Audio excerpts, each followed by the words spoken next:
$12,000 off a brand new Silverado, 0% financing on a $96,000 electric truck, and dealers literally paying you to drive away in a Ram 2500. 3 days ago, I'm standing in a Chevrolet dealership in Phoenix, watching a sales manager practically beg a customer to take home a 2025 Silverado 1500. The guy's looking at this truck, beautiful machine, loaded with features, sticker price of $44,485. But instead of the usual song and dance about monthly payments and trade-in values, this manager is sweating bullets. I'm thinking, holy crap, when did truck dealers become this desperate? This isn't normal, this is panic mode. The manager keeps glancing at his computer screen, then back at the customer, his hands literally shaking as he types in another discount. First, it's 0.9% financing. Then he adds $3,500 cash allowance. The customer's still not biting, so he throws in extended warranty, maintenance package, even offers to deliver the truck to his house. And then he says, "Sir, I can do 0.9% financing and throw in $3,500 cash allowance. Please, just tell me what it takes to get you in this truck today." The customer? He walks away anyway. What I discovered next will change how you think about buying a truck forever. Because what's happening in dealerships across America right now isn't just a sales slump, it's a complete meltdown. And if you know what to look for, you're about to score the deal of a lifetime. Stick around because I'm about to show you deals so good, they're almost criminal. But first, you need to understand what's really happening out there, because this isn't just about a few slow-selling models or seasonal dips in demand. The entire pickup truck market has hit a wall so hard, it's left dealers, manufacturers, and industry experts scrambling for answers. 2 weeks ago, I'm sitting in my office reading the latest sales reports, and the numbers are absolutely staggering. Dealerships across the country are sitting on 90-plus days of truck inventory. In some cases, we're talking about trucks that have been on lots for over 120 days. To put that in perspective, anything over 60 days is considered a problem in the auto industry. I thought, this can't be right. Trucks are supposed to be America's best-selling vehicles.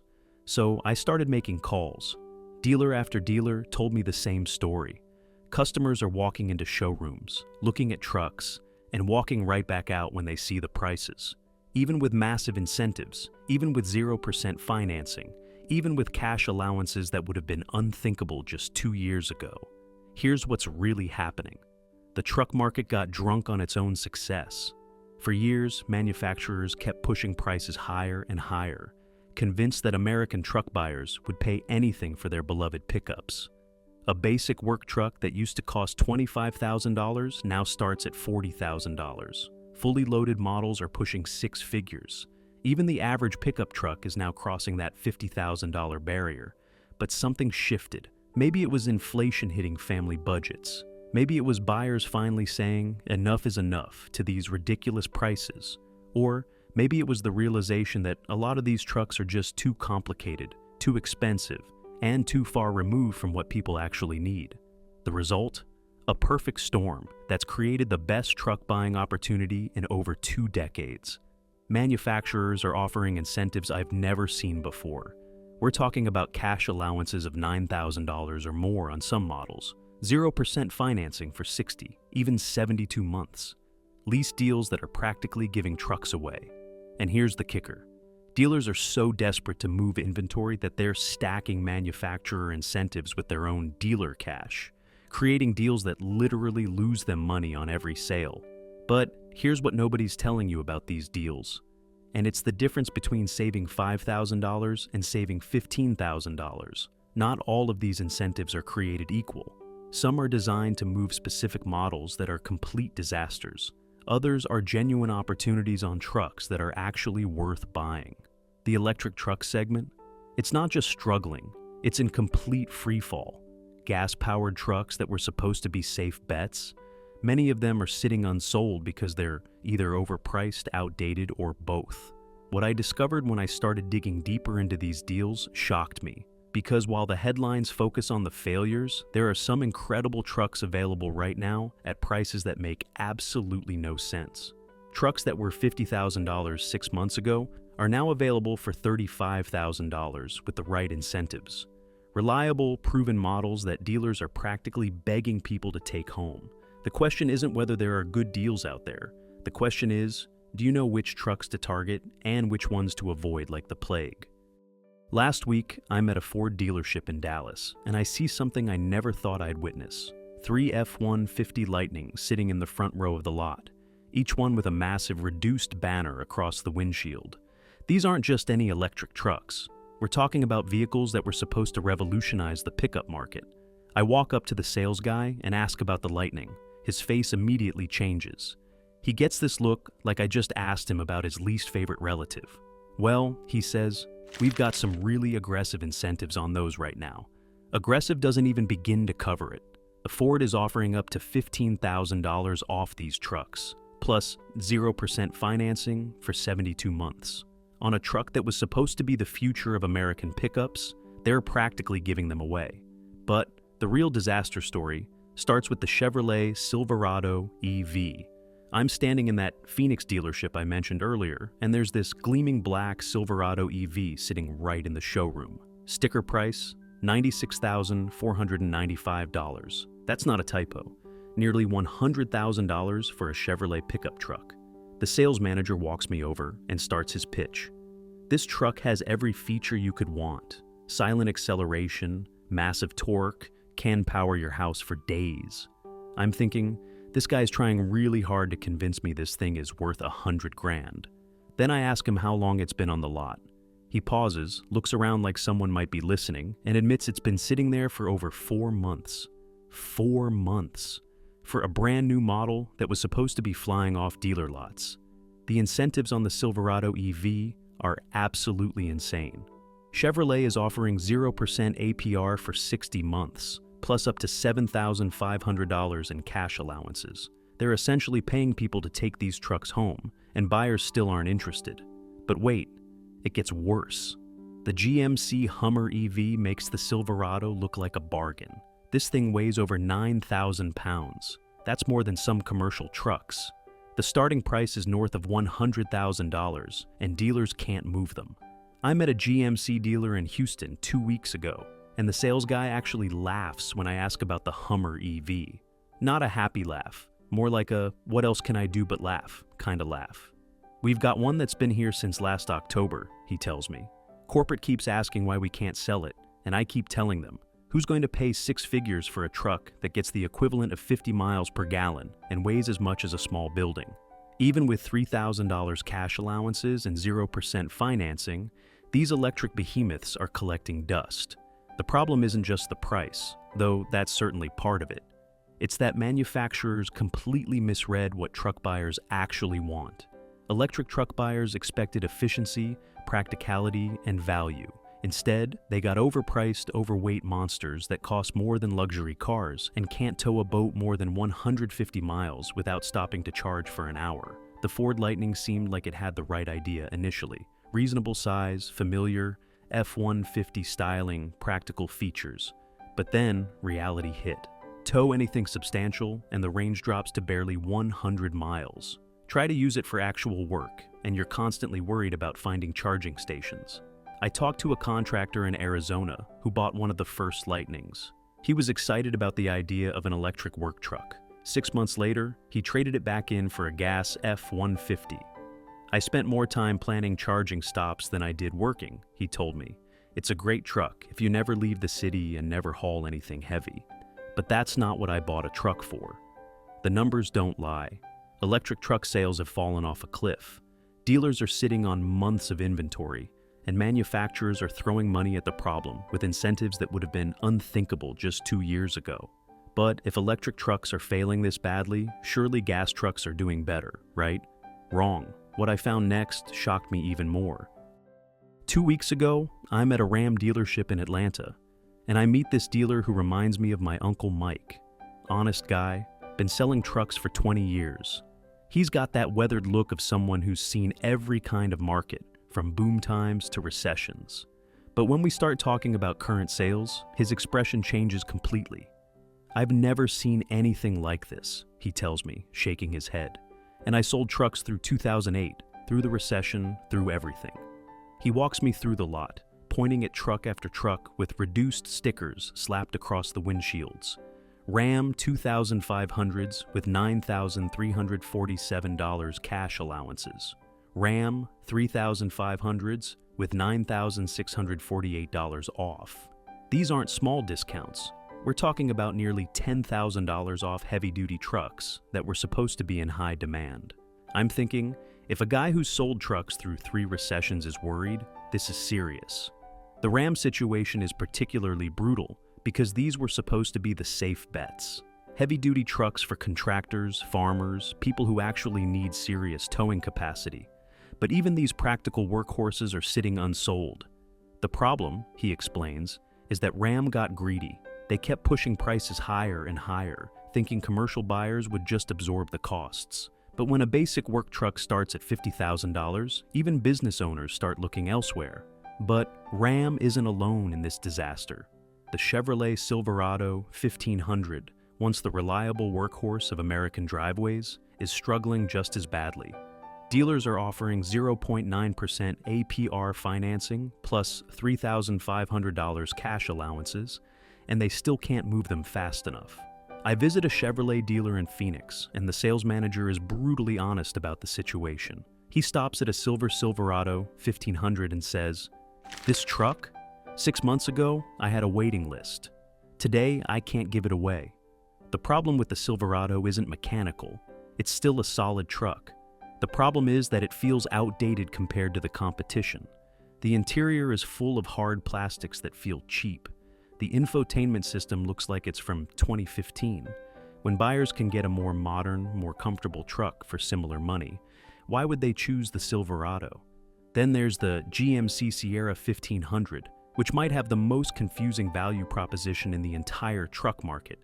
It's essentially the same truck as the Silverado, built on the same platform with the same engines, but GMC charges $4,000 to $6,000 more for slightly different styling and a fancier badge. I'm at a GMC dealer in Dallas, and when I ask about Sierra sales, the sales manager actually laughs. "People aren't stupid," he says. "They can see it's the same truck as the Silverado.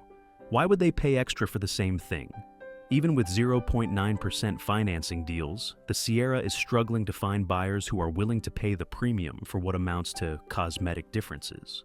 But perhaps the most surprising failure is the Toyota Tundra. Toyota has always been the reliability choice in the truck market. Their trucks might not have been the most powerful or the most luxurious, but they were bulletproof. Then Toyota decided to fix what wasn't broken. The new Tundra ditched the simple, reliable V8 engine that Tundra buyers loved and replaced it with a complex twin-turbo hybrid V6. On paper, it makes more power and gets better fuel economy. In reality, it introduced complexity that longtime Tundra buyers never asked for. I'm at a Toyota dealer in Phoenix, and the sales guy is trying to explain the hybrid system to a potential customer. The customer, a contractor who's driven Tundras for 15 years, just looks confused. "I don't want a hybrid," he says. "I want a truck that starts every morning and doesn't need a computer to figure out how to run." Toyota is now offering 1.99% APR for 48 months on the Tundra, trying to lure buyers back. But the damage is done. They alienated their most loyal customers by trying to appeal to buyers who were never going to choose a Tundra anyway. The pattern is clear across every brand. Manufacturers pushed prices too high, added complexity that buyers didn't want, and lost sight of what made their trucks appealing in the first place. Now they're paying the price with massive incentives and overflowing dealer lots. But here's where it gets interesting. While dealers are panicking and manufacturers are throwing money at the problem, smart buyers are about to score the deals of a lifetime. Yesterday, I'm helping my neighbor John shop for a truck. He's been driving a 2015 F-150 that's finally giving up the ghost, and he needs something reliable for his landscaping business. We walk into the first dealership expecting the usual negotiation dance. Instead, the sales manager immediately starts throwing deals at us that sound too good to be true. The Chevrolet Colorado catches John's eye first. It's the right size for his business, not too big for daily driving, but capable enough for hauling equipment. The sticker shows $31,395, but before John even asks about financing, the sales manager offers 1.9% APR for 36 months. John's thinking, This is too easy. What's the catch? He's literally looking around for hidden cameras, convinced it's some kind of prank. But there's no catch. The Colorado is actually a solid truck that's been overshadowed by all the electric hype and full-size drama. Dealers are practically giving them away just to move inventory. We drive over to the Honda dealer next, and the Ridgeline story is even better. This truck has always been the oddball of the pickup world, built more like an SUV than a traditional truck. Most truck buyers ignore it completely, which means Honda dealers are desperate to find the few customers who actually appreciate what it offers. The Honda dealer tells John, "Sir, I've been authorized to match any competitor's financing, plus I can throw in the extended warranty at no cost. 1.99% APR for 36 months on a $41,600 truck. That's probably the most reliable pickup you can buy. For someone like John who values dependability over image, it's perfect. But because it doesn't look tough enough for most truck buyers, dealers can't move them. The Jeep Gladiator presents a different opportunity. At $38,090 with 2.9% APR for 72 months, it's for buyers who actually plan to use their truck off-road. Most people buy trucks thinking they'll go off-roading but never do. The Gladiator is built for the small percentage who actually will. Even the Nissan Frontier, long overlooked in favor of more popular brands, is available with up to $3,000 cash allowance plus 2.9% APR. It's not the flashiest truck, but it's honest, capable, and now seriously underpriced. The pattern is clear. The best deals are on trucks that do their jobs well, but don't generate social media buzz or parking lot envy. This morning, I'm on the phone with a fleet manager in Texas who's been buying trucks for his construction company for 15 years. He just placed an order for 50 new trucks, and what he tells me changes everything. "Listen," he says, "I just got deals that would make your head spin. But here's the thing. These deals won't last past July. I'm thinking, if fleet buyers are getting crazy deals, individual buyers should be getting them too." He explains that manufacturers are in full panic mode right now. They've got model year 2024 inventory they need to clear before 2025 models arrive. Dealers are sitting on 90-plus days of inventory, which is costing them serious money in floor plan financing. End of June, end of model year, dealers desperate to clear space. It's the perfect storm for buyers, he tells me. I immediately start calling dealers in different states, comparing offers. What I find is that location matters huge. Southern dealers seem more desperate, probably because they ordered heavy for spring selling season that never materialized. Urban lots are overstocked because city buyers are increasingly choosing SUVs over trucks. The timing strategy is simple. Shop the last week of June, compare multiple dealers, and don't wait for better deals that probably aren't coming. But there's one more thing you need to know before you buy. Last night, I'm having dinner with a dealer principal who's been in the business for 25 years. This guy owns 3 dealerships and usually exudes confidence. Tonight, he looks stressed. He leans across the table and whispers, "We're literally losing money on some of these trucks, but we have to move them or we'll lose our franchise." I'm thinking, this is bigger than just bad sales. This is survival mode. He explains that manufacturers are paying dealers to move inventory through something called stair-step incentives. Hit certain sales targets, and the manufacturer pays bonuses that can make up for losses on individual deals. The customer thinks they're getting a great deal, he says, but we're getting paid by the manufacturer to make it happen. It's not sustainable, but right now, everyone's just trying to survive until the market corrects. This guy who's usually confident and in control keeps checking his phone, stress written all over his face. He's worried about his business, his employees, his future. But for buyers, this creates an unprecedented opportunity. We're seeing the best truck deals in 20 years, quality trucks at recession prices. A perfect storm that won't last long. The manufacturers will eventually cut production, dealers will reduce inventory, and prices will stabilize. But right now, in June 2025, it's a buyer's market unlike anything we've seen in decades. Remember that Silverado deal I mentioned at the beginning? That customer walked away. Big mistake. Because what I didn't tell you is there's one specific truck deal that's so good, dealers are trying to hide it from the public. If you want to see the exact truck I'd buy right now, along with the 3-step negotiation and strategy that could save you $10,000, watch this video next. I break down the exact words to say, the timing to use, and the one mistake that kills 90% of truck deals before they start. Don't let dealers recover from this panic. These deals won't last, and the next video shows you exactly how to capitalize before it's too late. Click here now, and let's get you into the truck of your dreams at a price you never thought possible. The truck market is in complete meltdown, and that's your opportunity. Dealers are sitting on months of inventory, manufacturers are throwing unprecedented incentives at buyers, and the smart money is moving now. Whether it's a Colorado at 1.9% financing, a Ridgeline with extended warranty thrown in, or a Ram with nearly $10,000 off, these deals won't survive the summer. The question isn't whether you should buy a truck right now. The question is which deal you'll regret missing when prices inevitably bounce back. Hit subscribe if this helped you see through the chaos, and I'll see you in the next one where we dive even deeper into the specific negotiation tactics that separate the winners from the losers in this market. The deals are out there. Now go get yours.